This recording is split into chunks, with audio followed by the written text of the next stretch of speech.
Dave Michelson, Talking Points. I'm in Orlando, Florida at Microsoft 365, and I'm with Ilya Bukshteyn, the CVP of Teams. Is that an accurate title? Corporate Vice President. It's a subset of Teams. I don't claim all of Teams. It's Teams calling, devices, and premium experiences. Sounds like all of Teams, but okay. I appreciate the promotion. So I attended your keynote, and I got to say it was the worst keynote I ever saw. I mean, I try. It's as if you didn't even have a microphone.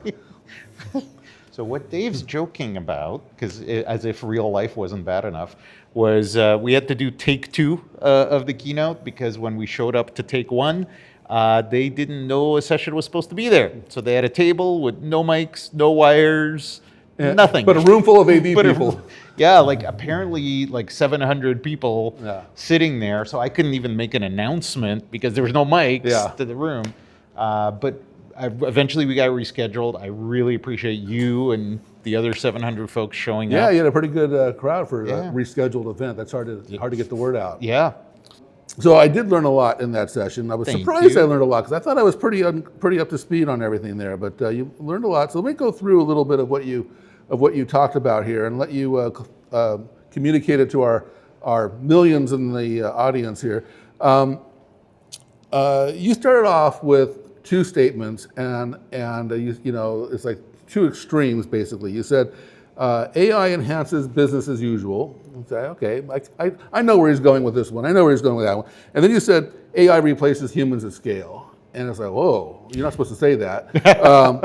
And so what were you setting up there? What I was setting up is if these are two sides, the truth is in the middle. And I will say, I know AI is progressing faster than any other technology trend. I know that it potentially has bigger impact, but I do think past trends are worth learning from. So I remember when, we talked about the internet was going to get rid of every retailer. That hasn't happened. Yep. And that's just one example. So I believe the truth is in the middle, which is that it won't be business as usual, but boy, do we need humans. You look at my first session, there were how many people running around the table trying to connect up video cables? I think I counted 7 at a time. Yep. Right? AI is not going to replace those AV experts. So I think AI... Although they should be replaced, just for the record. But by other humans. By other humans, yes. So I think AI is going to give us superpowers. Or the quote I really like, because I just always remember Colin Powell talking about great leaders are force multipliers. You get more out of 5 people with a great leader than you get out of 10 people with not a great leader. And it's a nice setup, I have to say. It's a nice setup because then you went to this AI sandwich. And before you explain the AI sandwich, you're really, in my opinion, kind of repositioning Teams. I mean, it seems like Teams has always been for communications and collaboration, but now with this AI workforce, being part of the workforce, you have to kind of rethink it. So why don't you explain what this AI sandwich is, and does it have horseradish on it, or sandwich, not an official marketing approved term.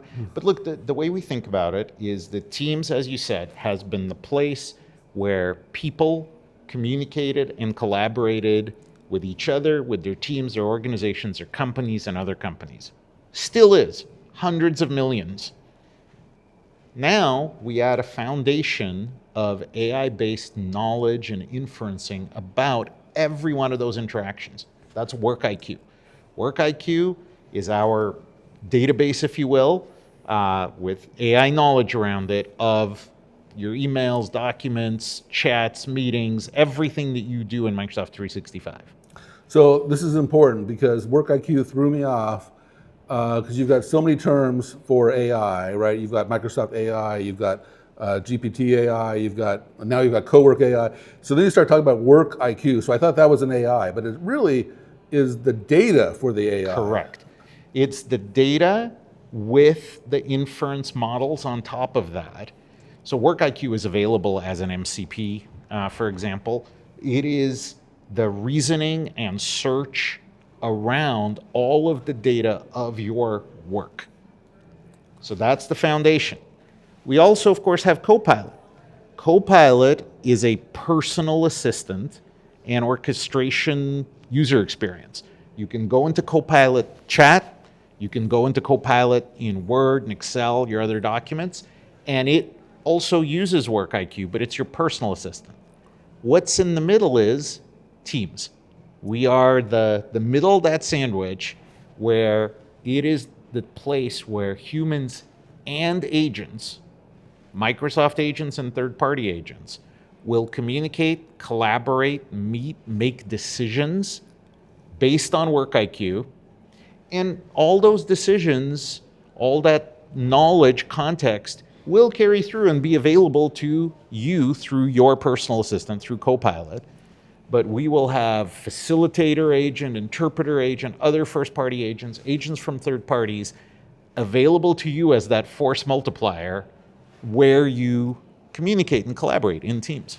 And I think this is really important. I want to highlight this because I've seen, as many others have seen, Teams kind of disappear from Ignite slowly. It used to be on the keynote stage, and they got a whole bunch of sessions, and it just slowly kind of smaller part. And I wasn't expecting, or I wasn't sure what to expect when I got here.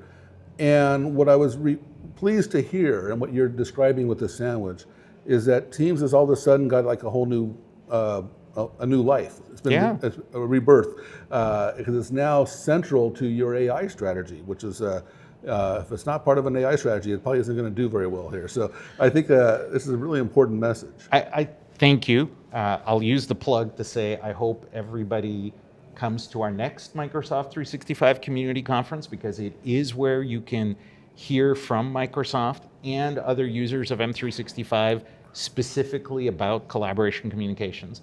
But what I'll say, coming back to Teams, look, I believe this is still true. Copilot AI gets used more in Teams than anywhere else. And just when you think ahead, I think the reality, if AI is really going to impact our workflows or how we do work, right, it has to be where we collaborate, where decisions are made. And this is where you threw in a new word, because you've always described Teams as around communications and collaboration. And now you got a third word in there. You're saying communications, collaboration, and workplace. Yes. So the way I talked about it is Teams will enable agents to help in AI-powered communications, calling, meetings, AI-powered collaboration, chats, channels, and an AI-powered workplace, powered by devices, Teams rooms, with awareness of location and where your coworkers are, places. Those are the three areas that are already in Teams, but where we really think we can have a lot of added value with AI. So at this point, the audience was kind of, throwing out their bingo cards and everything was going pretty well. But you decided to throw in some demos at this point to kind of bring illustration to illustrate what you were talking about here. So the first thing you demoed was call delegation. Yes. Why don't you explain what that was? Sure. So I had the pleasure of announcing Copilot Call Delegation. And what this does is gives each of us a communications delegate in Copilot. So initially for calls, I can ask Copilot to take all of my calls, show me when a call is coming in, show me an AI-powered summary of what's happening on the call, but effectively have a conversation on my behalf where it tries to answer questions you may have for me based on my work IQ, see if this is a caller I've told it I actually want to break through. I won't be very popular at home if my delegate asks my wife why she's calling.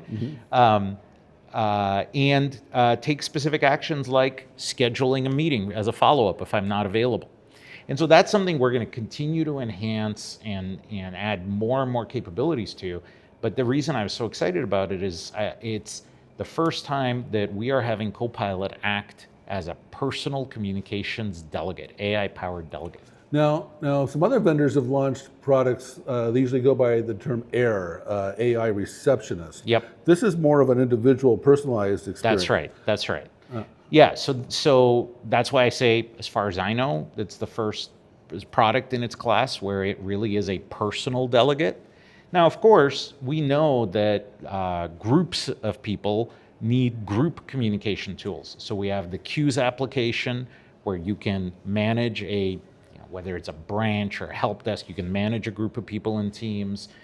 We've added capabilities to that. So now I announced you can have shared call history, shared voicemail in addition to the graphical user interface of the Queues app in Teams. But, and we'll continue to add to that based on AI. But the news here was, in fact, that personal delegate. Okay. And I skipped over something here about the call delegation. Delegate. It is Copilot Call Delegation. Call That's delegation. the official Okay. name. Yes. That is coming to Frontier. Is that correct? That's right. So it's coming to Frontier next month. Okay, I missed that one. And so now another thing you announced was an enhancement to Interpreter. Yes. Again, I've seen Interpreter for quite some time. It had a real-time capability, which is pretty impressive. And now you announced consecutive, which is not real-time. And I'm one of these people that I always thought real-time was better. So why is consecutive an interesting option? Because you're not taking away real-time. Nope, it's a choice. So we have Interpreter Agent for Teams meetings and Teams calls and Teams rooms. I announced all of that.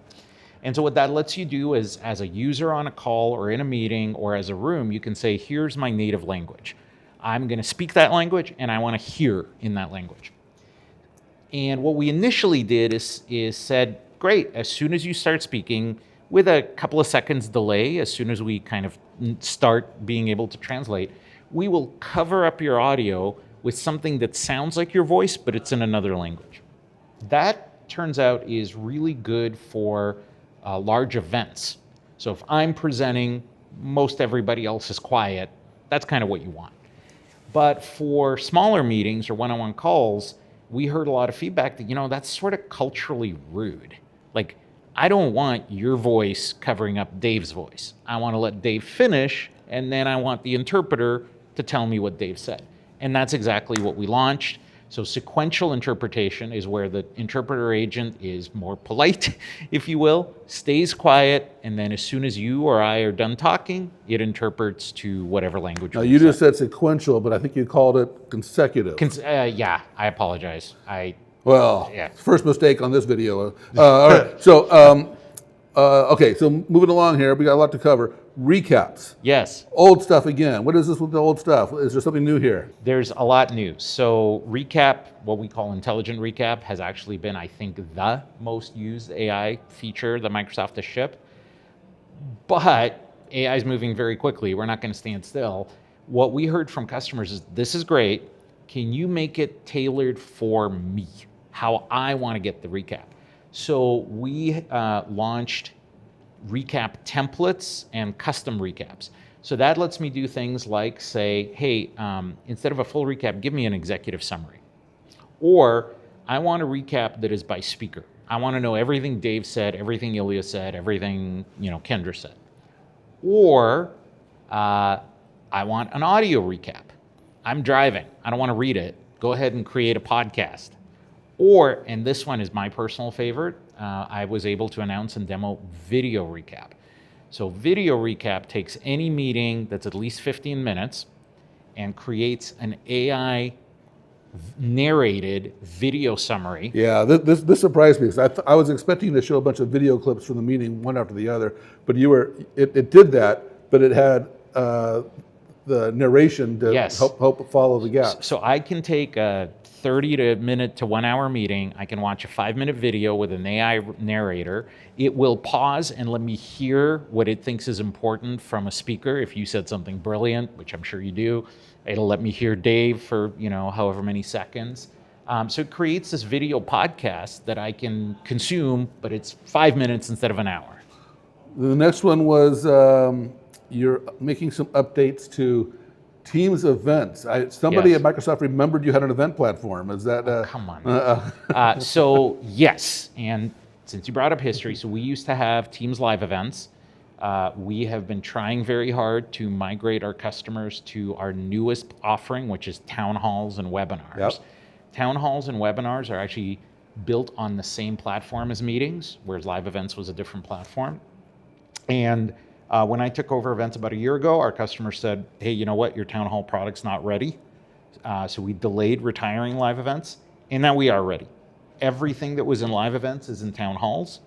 And we've added the top most asked features: ultra low latency at 1080p, production capability, support for town hall on MTR. Those are just a few. There's a lot more. Probably the biggest one is we've created a home for events in Teams. So we have a new events app. I encourage everyone, hit 3 dots, search for events, pin it to the left rail. And that's one place where you can organize an event, you can manage the events you're an organizer of, and as an attendee, you can see a catalog of events. And many of our customers are creating these. So we now have an events platform. Look, we know many of our customers have used Teams, but still stuck with something else for events because we didn't meet their needs. What customers are telling me now, we're ready for them. They want to and are going to go all Teams. Interesting. Well, that's exciting, actually, and I'm glad that you clarified that because, you've got such a big market share that what do they say in Spider-Man comes great responsibility. Yeah. And so you were premature, and then you fixed it, and now you've got it. And so that's right. Okay. And look, since you brought it up, I'll say the majority of our hours for engineers still goes to fundamentals: performance, reliability, security, and closing gaps. So I know I talk a lot about AI, but our customers expect us, before we say the word AI, to tell them that we're maintaining super high reliability, availability, and we're filling any gaps that they've told us about. So now we are, in fact, going to retire Teams live events because our customers have told us that they're ready for it. Those are all kind of, we'll call them communications features. On the collaboration side, you made a lot of noise and did a demo on Facilitator. And I'm again a little suspicious here because we wrote an escalator just over a year ago. Yes. And you're excited. You're really excited about Facilitator. So, yes. So what's going on with Facilitator? So first of all, Facilitator is generally available. Anyone with Teams and a Copilot license can add Facilitator to their meeting. So my 3 things that I asked everyone in the audience to do, if there's only 3 things you do to kind of see what we're working on. Yeah. 1, enable personal enrollment, voice-face enrollment, so that Copilot Facilitator knows what you said if you're in a shared space. 2, invite Facilitator to your next meeting. And 3, start a Teams group chat with Copilot, where you take Copilot, bring it to a Teams group. And I think it's important because your step 1 was to enroll, what do you call it, enroll in what? We call it voice and video enrollment, but specifically now in GA, we have what's called express enrollment. That's what I wanted to get to. And so, because it used to be you had to schedule an appointment and go down and do your fingerprints, and so explain express enrollment. So what you had to do is go into settings, recognition, hit enroll, read some phrases for us. And even though that sounds maybe simple, that 90% of people just won't do that. What we now have is a proactive box that pops up in Teams that says, we see you're going to go to a meeting that's going to be recorded. There's 2 buttons, opt in, opt out. If you say opt in, we have great language that explains we'll use that recording to create a digital signature for your voice and later for your face. No raw audio being stored, and of course, compliant. It's not our data, it's the customer tenant data, and with reporting for IT of actually who's enrolled. As soon as you do that, you get the personal benefit of voice isolation for your meetings. So my son can be yelling about the Seattle Kraken in the background. People only hear my voice. But more important for AI moving forward, if I'm in a room, it'll not be, speaker 1 said blah, it'll be Ilya said this, which means you can get a great recap. You can ask Copilot to zero in on what point Ilya was trying to make. So yeah, we think that's an important step 1. As far as Facilitator, big news 1 is it's available for everyone to invite to the next meetings, but also, as with any AI, it is continually improving. It's gaining more jobs that it can do for you. So it started off as a note taker. It then became a note taker and a timekeeper. It then became a knowledge expert. So if I'm in a meeting and somebody says an acronym or a code name, and I'm like, man, I'm too embarrassed to ask, I maybe would ask my own Copilot. But if I think, I bet I'm not the only one, let me ask facilitator so everyone knows what that acronym means. And is it getting that information from the meeting or from Work IQ. From Work IQ? Okay. Yes. Then you moved on to frontline workers, and I have to say, frontline's getting a lot of attention lately from a lot of different UCaaS companies. Most of it has to do with devices and headsets. Yeah. You didn't talk about devices and headsets. No, which is not to say they're not important. Certainly we know frontline workers work a lot on shared mobile devices, and we do support that. We have a common area phone on mobile license. But, where can teams add value? I think it's for collaborating and managing the frontline workers and communicating with them. So our view is we enable shift management and shifts for frontline workers and teams. That's where we're investing. We enable seamless communication across shifts so that if you're at Lucid, like I am, and there's a morning shift and an evening shift, and I talk to someone in the morning and then call in the evening, they know what was told to me, they know what's going on. And of course, AI. So we have a frontline agent that helps a frontline worker get up to speed on everything that happened in previous shifts with their coworkers. All right, and so that's also Work IQ. Always based on Work IQ. That is the bottom. That's the bottom bread of the sandwich. Okay, bottom bread of the sandwich. And then you touched on Miracast, which surprised me because I thought you guys had that a long time ago. Yeah, so of course Windows has support for Miracast. Surface Hub had support for Miracast. We didn't have support for that in Teams Rooms. So Teams Rooms, we had something called TeamsCast. Works great if you're in the same tenant. We had a lot of feedback that customers have guests, and even though we have the cable, they didn't really want to break out the cable. Right. So we announced in public preview, we now support Miracast on Teams Rooms Windows. You said Miracast is coming to public preview, and that kind of made sense to me. We go back to call delegation. Yeah. That was coming to Frontier. So you keep on making up different places where people can't get stuff. And so what is the difference between delegation and, excuse me, not delegation. Frontier and public preview. Yeah, so public preview, private preview, I think it's well known. It's rings of where features progress through the rings, and you can sort of take stuff progressively early if you want. What we found with AI, though, was a specific difficulty. AI is only as smart as the data that it has access to. And so when you first get an AI feature and you're maybe hesitant to use it because it's not fully released, it doesn't have enough data for you to use it to give us really good feedback. So we created Frontier as an unofficial word, as a playground where people can come in and it's like you're joining, Contoso or Zava, one of our made-up someone else's companies. Work IQ. Yes, you're joining a company with a whole bunch of data in it. So it's not your data, but you get to use AI features and give us feedback and see what it's like, whether it's Copilot Co-work or Copilot Call Delegation, without having to say, boy, I've got to get it to learn a bunch of stuff. I've always dreamed of being an executive at Contosa. I know, I have 30 years of Microsoft. Tell me about it. No. All right, well, we covered a lot there, and it really was a fantastic keynote. So thank you for taking us through all that, and looking forward to the next Microsoft 365. Thank you for saying that. I hope to see you and everybody else at next year's Microsoft 365 Community Conference. Thank you.